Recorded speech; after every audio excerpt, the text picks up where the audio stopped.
वशिष्यते। ॐ शान्ति शान्ति शान्तिः।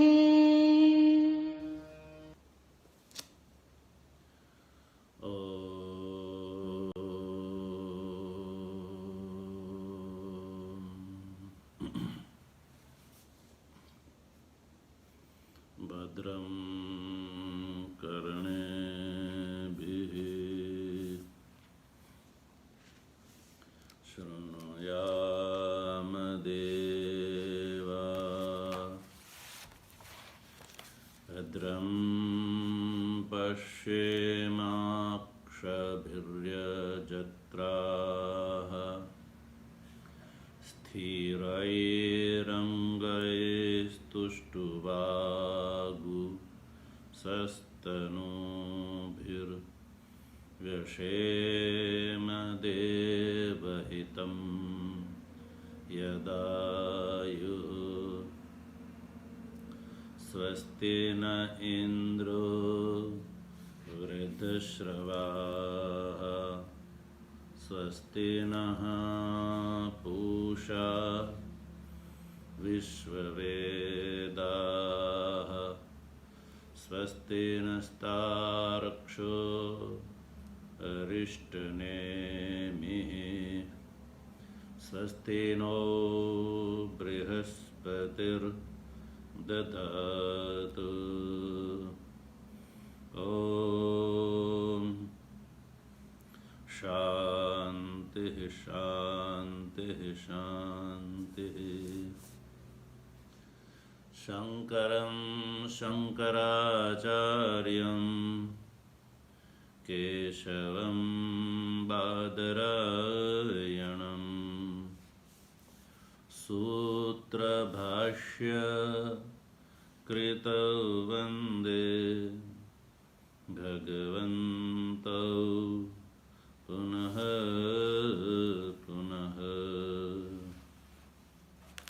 ईश्वरो गुरुरात्मेति मूर्तिभेद विभागिने व्योमवद् व्याप्तदेहाय दक्षिणामूर्तये नमः। ॐ शान्तिः शान्तिः शान्तिः।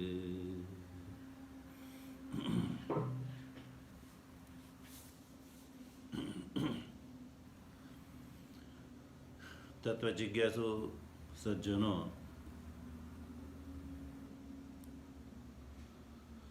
भगवत कृपा से एवं हम सब लोगों के बड़े ही सद्भाग्य के फलस्वरूप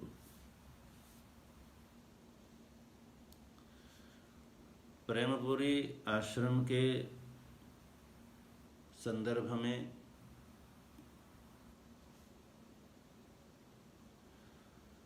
स्वामी श्री प्रेमपुरी जी महाराज को नमन करते हुए अनंत श्री स्वामी अखंडानंद सरस्वती जी महाराज को नमन करते हुए आज से हम लोग प्रेमपुरी आश्रम की जो स्वाध्याय श्रृंखला है उसके अंतर्गत हम अथर्ववेदीय प्रश्नोपनिषद के षष्ठ प्रश्न के ऊपर विचार करेंगे। षष्ठ प्रश्न का विचार करने से पहले मैं कुछ बात बता रहा हूं।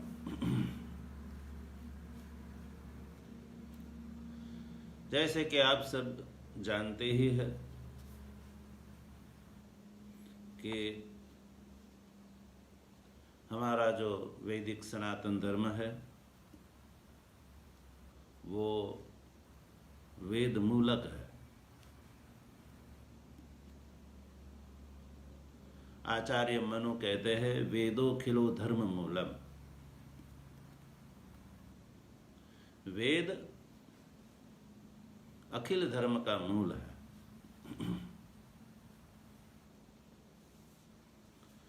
और ये जो हमारा मनुष्य जन्म है वो दो लाभ प्राप्त करने के लिए है। सबसे पहले धर्म लाभ एवं धर्म लाभ के फलस्वरूप ब्रह्म लाभ। ब्रह्म लाभ के अनंतर मनुष्य कृतकृत्य हो जाता है। अतः हम लोगों को धर्म और ब्रह्म का विचार करना चाहिए। और जैसे कि वेद के लिए महापुरुषों ने, आचार्यों ने कहा है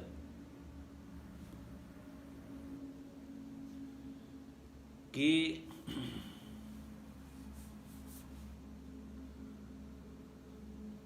जो मनुष्य के लिए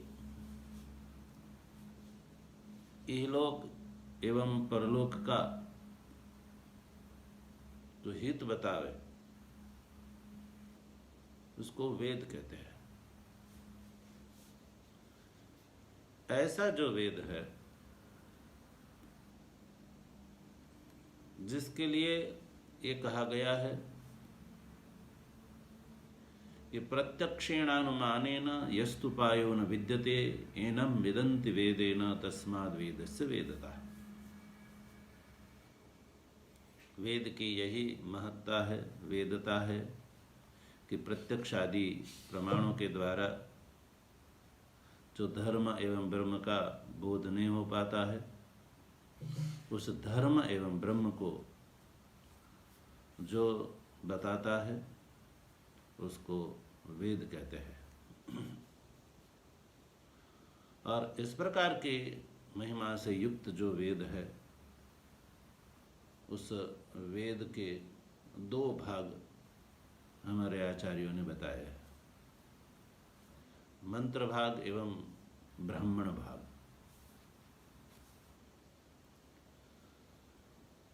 ब्राह्मण भाग जो है उसको मंत्र का व्याख्यान माना गया है। मंत्र क्या है, ब्राह्मण क्या है, उसका विशद रूप से बोध करने के लिए, यद्यपि यहाँ मैं उसको ज़्यादा नहीं कहूँगा, लेकिन आप सब लोग यदि जानना चाहते हैं तो अद्वैत सिद्धिकार आचार्य मधुसूदन सरस्वती जी महाराज के द्वारा श्री शिव महिम्न स्तोत्र के ऊपर जो टीका की गई है उस शिव महिम्न स्तोत्र के 7वें मंत्र का जो व्याख्यान है वो देखने योग्य है। 7वें मंत्र का 7वें श्लोक का, महिम्न स्तोत्र के 7वें श्लोक का जो मधुसूदन सरस्वती जी महाराज के द्वारा किया गया जो व्याख्यान है वो पढ़ना चाहिए। समग्र वैदिक सनातन धर्म की वो भूमिका है। यहाँ हम इतना कहेंगे कि 4 वेदों में से जो अथर्ववेद है, अथर्ववेद के मंत्र भाग में मुंडकोपनिषद पढ़ी गई है। उस मुंडकोपनिषद का व्याख्यान ही ये प्रश्नोपनिषद है।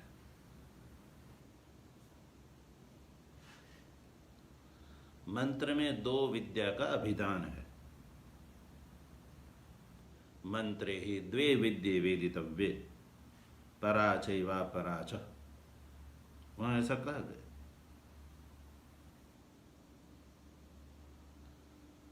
उसमें जो अपरा विद्या है वो ऋग्वेद आदि के द्वारा अभिधेय है, ये कहा। और अपरा विद्या 2 प्रकार की है। एक कर्म रूपा अपरा विद्या एवं दूसरी उपासना रूपा अपरा विद्या।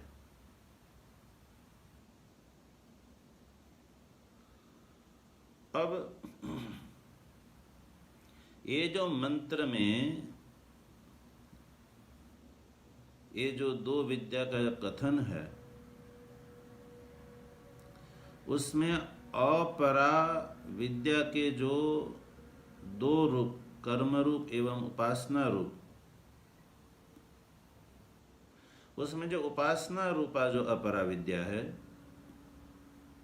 जिसका मंत्र में उल्लेख है, उसका विस्तार से अभिधान या व्याख्या इस प्रश्नोपनिषद के 2य एवं 3 प्रश्न के द्वारा विस्तार हुआ, व्याख्यान हुआ। अब जो आद्य कर्मकांड रूपा, कर्म रूपा जो अपरा विद्या है, उसका कर्मकांड में विवरण है। समग्र कर्मकांड भाग जो है वेद का, वो कर्म रूपा अपरा विद्या का विस्तार है। दोनों विद्या का जो फल है, यानी कर्म रूपा अपरा विद्या एवं उपासना रूपा जो अपरा विद्या है, उसका फल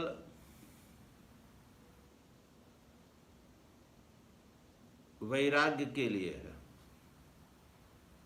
क्योंकि कर्म रूपा अपरा विद्या का फल भी नाशवंत है और उपासना रूपा जो अपरा विद्या है उसमें भी जैसे मात्र उपासना की गई है, कर्म सहकृत उपासना नहीं है, तो उस उपासक को ब्रह्मलोक से भी पुनरावृत्ति होती है। और कर्म सहकृत यदि अहंग्रहादि उपासना यदि साधक के द्वारा की जाती है तो वो क्रम मोक्ष का भागी होता है। जब तक फल से वैराग्य नहीं होगा तब तक जो है ब्रह्म बोध का अधिकारी नहीं हुआ जा सकता है। इसलिए फल से वैराग्य के लिए प्रथम प्रश्न में उसका स्पष्टीकरण कर दिया गया। रही बात पराविद्या है, जिसका मुंडकोपनिषद में कहा गया अथ परा यया तदक्षरम अधिगम्यते, वहां से उपक्रम करके संपूर्ण मुंडकोपनिषद के द्वारा उसका प्रतिपादन हुआ है। अब प्रश्न उठता है कि जैसे कि मैंने प्रारंभ में कहा कि ये जो प्रश्नोपनिषद है वो मंत्र रूप मुंडकोपनिषद का ही विस्तार से अभिधान है। तो प्रश्न उठता है कि किस मंत्र का किस में कहाँ व्याख्यान या विस्तार है, ये जिज्ञासा होती है।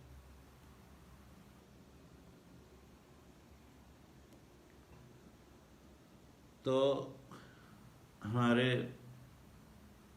भाष्य व्याख्याकार आनंद गिरियाचार्य जी बताते हैं कि यथा सुदीप्तात् इत्यादि जो मंत्र है, दो मंत्र उसमें जो कहा गया अर्थ है मुंडकोपनिषद में, उसका विस्तार से अभिधान करने के लिए इस प्रश्नोपनिषद का चतुर्थ प्रश्न है। एवं प्रणवो धनुः शरो ह्यात्मा इत्यादि जो मंत्र है उसमें प्रणव की उपासना का विस्तार या विवरण करने के लिए पांचवा प्रश्न है, जिसका आप सब लोग विचार कर चुके हैं। अब ये जो छठा प्रश्न है उसके लिए जिज्ञासा होगी कि छठे प्रश्न में मुंडकोक्त किस मंत्र का व्याख्यान है। तो उसके लिए आनंद गिरि जी लिखते हैं कि एतस्मात् जायते प्राण इत्यादि न शेषेण मुंडकेन उक्तस्य अर्थस्य स्पष्टीकरणार्थः षष्ठः प्रश्नः इति इदं ब्राह्मणं तद्विस्तार अनुवाद इत्यर्थः। एतस्मात् जायते प्राणः मनः सर्वेन्द्रियाणि च खम मनो बुद्धि इत्यादि जो मंत्र है और उससे आगे का जो भी मुंडक है उसमें जो उक्त अर्थ है उस का स्पष्टीकरण करने के लिए, विस्तार करने के लिए ये छठा प्रश्न है। इस प्रकार से ये 6 प्रश्न के रूप में विभक्त ये जो प्रश्नोपनिषद है वो जैसे मैंने कहा इस प्रकार से मुंडक का ये विस्तार से अभिधान है, व्याख्यान है। मुंडक उपनिषद को आप सूत्र रूप से मान सकते हैं। सूत्र रूप से कही गई बात का विस्तार से कथन ये प्रश्नोपनिषद है।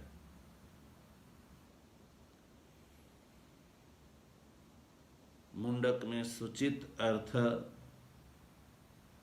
को विस्तार से समझने के लिए ये प्रश्नोपनिषद है। अतः मंत्र में जो प्रामाण्य है वही प्रामाण्य भगवान भाष्यकार ब्राह्मण भाग में भी मानते हैं। हमारे यहाँ कई एक ऐसे संगठन है जो केवल मंत्र भाग को ही महत्व देते हैं, ब्राह्मण भाग का वो इनकार करते हैं, लेकिन वो उनकी अपनी बात है। किंतु हमारे यहाँ ये जो वेदांत संप्रदाय है उसमें मंत्र एवं ब्राह्मण दोनों में बराबर प्रामाण्य माना गया है।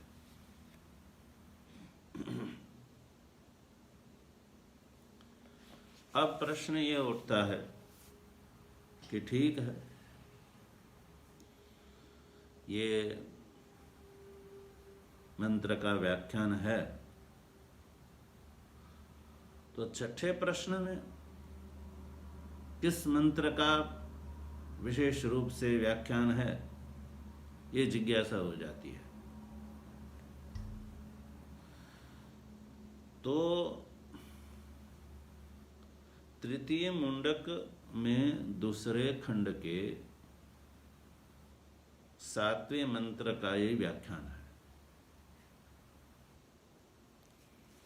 तृतीय मुंडक के दूसरे खंड के 7वें मंत्र का स्वरूप है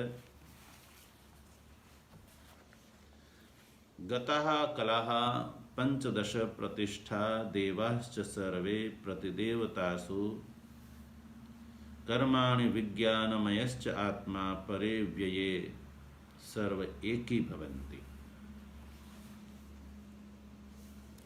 ये जो मंत्र है उसके साथ अगले मंत्र में एक दृष्टांत का भी अभिधान है। यथा नद्यः स्यन्द्यमानाः समुद्रे स्तं गच्छन्ति नाम रूपे विहाय तथा विद्वान् नाम रूपाद् विमुक्तः परात् परं पुरुषमुपेति दिव्यम्। वहाँ दृष्टांत में ये कहा गया कि जैसे नदियां है, नद्यः गंगा यमुना नर्मदा वगैरह जो नदियां है वो स्यन्द्यमाना यानी बहती हुई, बहते बहते समुद्र में जाकर के मिलते हुए नाम रूपे विहाय, अपना अपना जो नाम है, रूप है, गंगा यमुना नर्मदा वगैरह जो नाम है उनका जो रूप है उसको विहाय यानी छोड़ करके यथा समुद्रे अस्तं गच्छन्ति, जिस प्रकार से समुद्र को प्राप्त करके फिर वो समुद्र रूपा हो जाती है। समुद्र के जल में आप ये गंगा जी का जल है, यमुना जी का जल है, नर्मदा जी का जल है, ये विवेक आप नहीं कर सकते, क्योंकि वो समुद्र में मिलकर के समुद्र रूपा हो जाती है, समुद्र रूपा भवन्ति। तो ये जैसे दृष्टांत है तथा ठीक उसी प्रकार ये जो विद्वान है, विद्वान यानी आत्मज्ञ, जिसको मुंडकोक्त जो अक्षर जो ब्रह्म है उसका बोध हो गया है आत्मत्वेन स्वरूपेन, ऐसा जो आत्मज्ञ है वो भी ब्रह्म ज्ञान के फलस्वरूप नाम रूपाद विमुक्तः, वो भी नाम और रूप से देवदत्त, यज्ञदत्त, विष्णुदत्त वगैरह जो नाम है उससे विमुक्तः रहित हो करके, क्योंकि देहाभिमान नहीं रहा, नाम और रूप से विमुक्त हो करके ये आत्मज्ञ भी परात् परम दिव्यम पुरुषम उपेति, दिव्य पुरुष को वो प्राप्त कर लेता है। वो दिव्य पुरुष के लिए इस मंत्र में विशेषण बताया परात् परम, यानी पर से पर जो दिव्य पुरुष है, उस दिव्य पुरुष को ये विद्वान प्राप्त कर लेता है। पर से पर का अभिप्राय है जो व्याकृत पर है, उससे व्याकृत परात अव्याकृतात्, व्याकृत से पर है अव्याकृत, अव्याकृत से जो परम यानी उत्कृष्ट, यानी जो दिव्य पुरुष है, प्रकाश स्वरूप जो दिव्य पुरुष है, जो सर्वत्र पूर्ण है। पुरुष शब्द का प्रयोग पूर्ण परमात्मा के लिए किया जाता है। उसको ये जो विद्वान है वो प्राप्त कर लेता है। ये जैसे दृष्टांत बताया है, उस दृष्टांत उक्ति के साथ 7वें मंत्र में ये कहा गया था कि गताः कलाः पंचदश प्रतिष्ठा देवाश्च सर्वे प्रतिदेवतासु कर्माणि विज्ञानमयश्च आत्मा परे व्यये सर्व एकीभवन्ते। इस मंत्र में मोक्ष काल में विद्वान की क्या स्थिति होती है,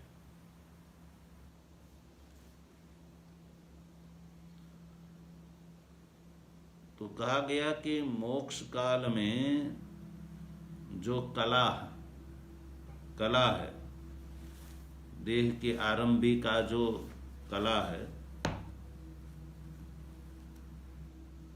प्राणादि जो कला है जिसका इसमें उल्लेख है, पंचदश कला, मुंडक में पंचदश कला का कथन है। और जिस मंत्र का हम लोग विचार करने के लिए प्रवृत्त है, इस 6ठ प्रश्न में षोडश कला का विधान है।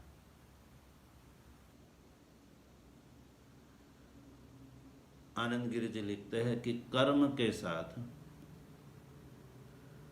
कला 16 हो जाती है। और कला से अभिप्राय है देह की आरंभिका जो ये प्राणादि कला है, मोक्ष के समय उसका क्या होता है, तो का प्रतिष्ठाम गतः, पंचदश जो कला है मंत्र के अनुसार, प्राण, श्रद्धा, पंच महाभूत, इंद्रिय, मन, अन्न, वीर्य, तप, मंत्र वगैरह, जिसको अब अगले मंत्र में अगली कंडिका में आप देखेंगे, वो सब कलाएं प्रतिष्ठाम गतः, प्रतिष्ठा से अभिप्राय है अपने अपने कारण में वो लीन हो जाती है। मंत्र में यद्यपि प्रतिष्ठा में विभक्ति नहीं दिख रही है, लेकिन भाष्यकार लिखते द्वितीया बहुवचनम, प्रतिष्ठा में जो है द्वितीया बहुवचन है। तो ये जो कलाएं है पंचदश प्रतिष्ठा, वो पंचदश कला है, वो प्रतिष्ठा को प्राप्त हो जाती है, यानी अपने कारण में लीन हो जाती है जब विद्वान का मोक्ष होता है। ये दोनों बात है। जब विद्वान का शरीर छूटता है उस समय भी ये बात कह सकते हैं, क्योंकि जब ब्रह्मबोध होता है तो तुरंत शरीर तो छूटता नहीं है। शरीर तो प्रारब्ध के अधीन होकर के रहता है, तो उस समय शरीर बना हुआ रहता है, जिसको जीवन मुक्त अवस्था कहते हैं। उस समय भी विद्वान की दृष्टि से तो सब लीन ही है, उनका देहात्म भाव दूर हो गया है। किंतु जब ये जो पंचभौतिक कलेवर छूटता है, उस समय प्रश्न उठता है कि विद्वान का जो स्थूल शरीर है वो तो भस्मीभूत हो जाता है, सूक्ष्म शरीर जो है उसका क्या होता है? उसका ये उत्तर है यहाँ पर कि सूक्ष्म शरीर, जिसको यहाँ कला से कहा गया, वो अपनी अपनी जो प्रतिष्ठा यानी कारण है उसमें वो लीन हो जाता है। और सूक्ष्म शरीर अंतर्गत ये जो इंद्रिया है, उस इंद्रियों के अधिष्ठित जो देवता है उसका क्या होता है? तो कहा देवाश्च सर्वे प्रतिदेवतासु। चक्षुरादि करण में जो स्थित है वो देवताए सर्वे प्रतिदेवतासु, यानी आदित्यादि जो देवता है चक्षुरादि के, वो आदित्यादि देवता में ये जो है लीन हो जाते। अब प्रश्न उठता है, तो जब विद्वान का मोक्ष होता है तो उसके द्वारा किए गए कर्म का क्या होता है? तो कहा गया कि जो मुमुक्षु के द्वारा कृत जो कर्माणि है, और कर्म जैसे कि आप सब लोग जानते हैं, प्रारब्ध, संचित एवं क्रियमाण, 3 प्रकार के कर्म हमारे यहाँ माने गए हैं। यहाँ पर जो अप्रवृत्त फलक जो कर्म लेना है, संचित और क्रियमाण तो भस्मीभूत हो गया, लेकिन अप्रवृत्त फलक जो कर्माणि है उसका क्या होता है? यानी संचित और क्रियमाण कर्मों का क्या होता है? प्रारब्ध जो प्रवृत्त फलक जो कर्म है प्रारब्ध, उसका तो भोग से ही क्षय होना है।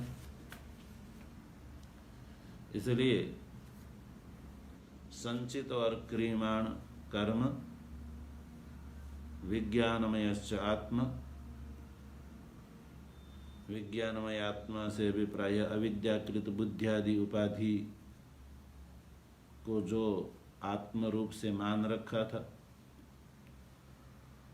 उसका जो है परे अव्यये सर्वे एक ही भवन्ति।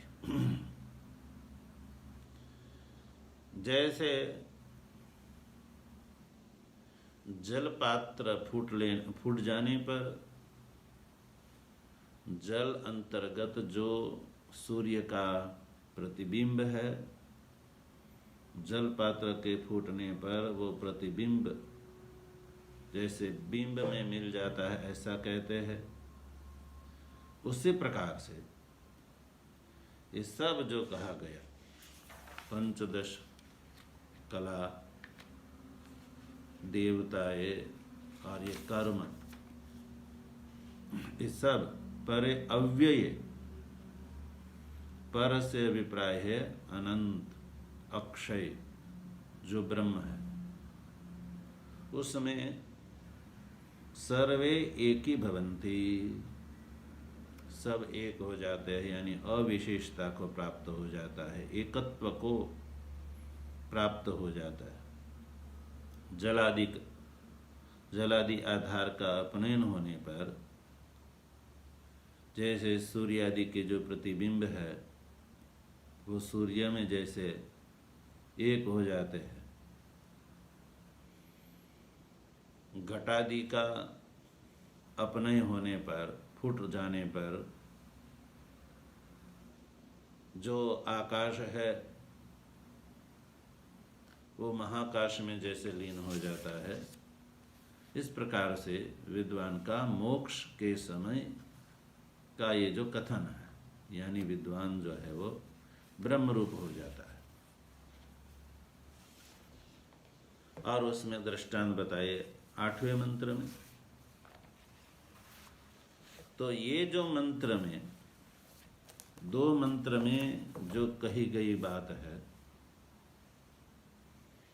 उसका ही विस्तार से अभिधान करने के लिए ये 6ठे प्रश्न का आरंभ किया जा रहा है।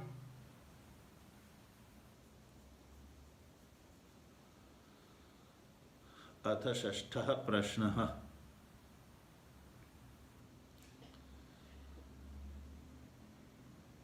कंडिका का उच्चारण करते हैं। अथ हैनं सुकेशा भारद्वाजः प्रपच्छ भगवन् हिरण्यनाभः कौसल्यो राजपुत्रो मामुपेत्यैतं प्रश्नमपृच्छत। षोडशकलं भारद्वाज पुरुषं वेत्थ तमहं कुमारमब्रुवम् नाहमिमं वेद यद्यहमिमं वेदिशं कथं तेनावक्ष्यमिति। समूलो वा एष परिशुष्यति यो अनृतमभिवदति तस्मान्नार्हाम्यनृतं वक्तुं स तूष्णीं रथमारुह्य प्रव्राज। तं त्वा पृच्छामि क्वासौ पुरुष इति। ये हो गई कंडिका।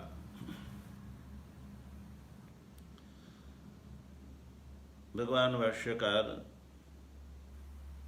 लिखते हैं अथ हैनं सुकेशा भारद्वाजः प्रपच्छ। ये जो भाष्य ग्रंथ है वो प्रतीक के रूप में ग्रहण किया गया है। उसमें सबसे पहले अथ शब्द का जो प्रयोग है, अथ शब्द का अर्थ है आनंतर्य। आनंतर्य पूर्व की अपेक्षा रखता है। तो यहाँ जिज्ञासा होती है कि किसके अनंतर।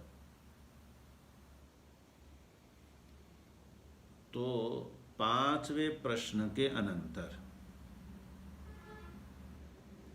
5 प्रश्न का हल हो गया और आप तो पढ़ते पढ़ते 6ठ प्रश्न तक पहुंचे हैं।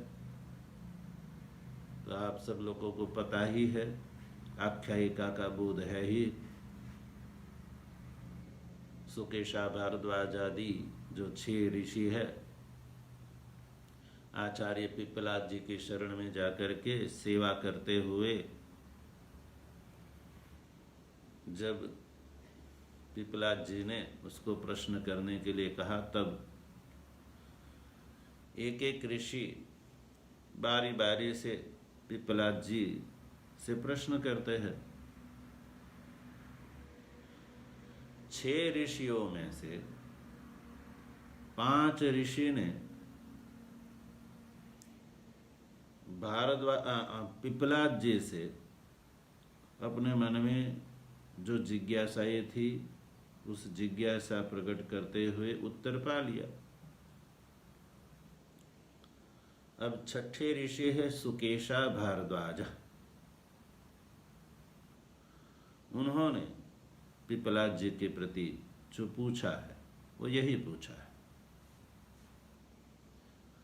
अथ शब्द का अर्थ हुआ पांचवें प्रश्न के अनंतर। पांचवें प्रश्न में सौर्यायणी गार्ग ने प्रश्न कर दिया, पिपलाद जी ने उत्तर दे दिया। अब जब सुकेशा भारद्वाज का नंबर आया तो सुकेशा भारद्वाज प्रपच्छ, सुकेशा भारद्वाज ने पिपलाद जी को पूछा था। क्या पूछा?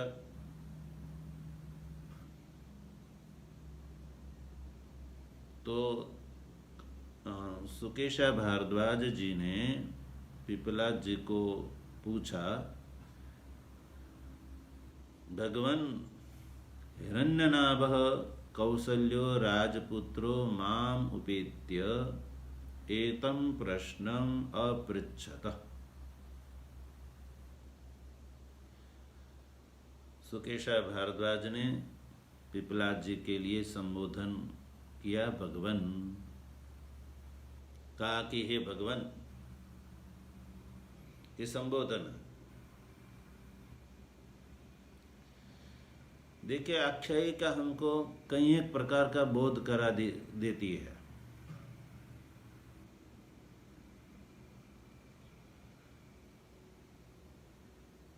सुकेशा भारद्वाज ने पिपलाद जी के लिए जो भगवान शब्द का प्रयोग किया, उससे ये प्रतीत होता है कि हमारे यहाँ गुरु के लिए भगवान शब्द का प्रयोग होता है। ईश्वरो गुरुरात्मेति मूर्ति भेद विभागिने, ये कहा गया है। ईश्वर और गुरु को एक ही माना गया है हमारे यहाँ, क्योंकि ईश्वर के अंदर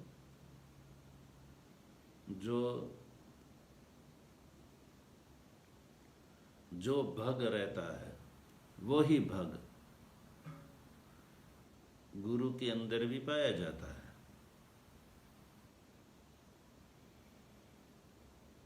भगवान या भगवान शब्द का अर्थ होता है भग से युक्त। जो भग से युक्त है